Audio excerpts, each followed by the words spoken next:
মাছের মাথা দিয়ে সব কিছু সবজি দিয়ে কীরকম করে করি একবার দেখুন।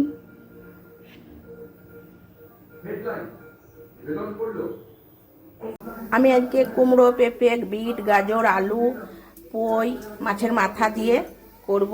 এখানে মাছের মাথা ভাজা আছে, পেঁয়াজ বানানো আছে, কড়াইয়ে দিয়েছি তেল, পাঁচফোড়নের উপরে আমি পেঁয়াজগুলো দিয়ে দেবো। পেঁয়াজটা খুব ভালো করে ভেজে নেব।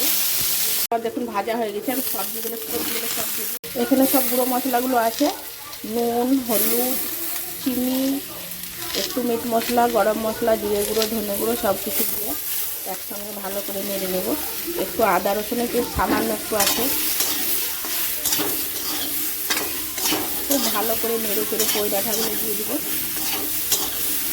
এখানে ঝালের জন্য আমি লঙ্কা চিড়ে নিয়েছি, মাছের মাথাও দিয়ে দিলাম, পই ডাঁটাও দিয়ে দেবো। সব একসঙ্গে নেড়ে চেড়ে ভালো করে নেড়ে চেড়ে সামান্য একটু জল দিয়ে ঢাকা দিয়ে দেবো। মাছের একটু তেল কাটা ভাজা ছিল, সেটাও দিয়ে দিলাম। সব একসঙ্গে নেড়ে চেড়ে ঢাকা দিয়ে দেবো। দেখুন সব কিছু সবজি দিয়ে মাছের মাথা দিয়ে আমার তরকারিটা একদম রেডি হয়ে গেছে। আমি নামিয়ে নিয়েছি।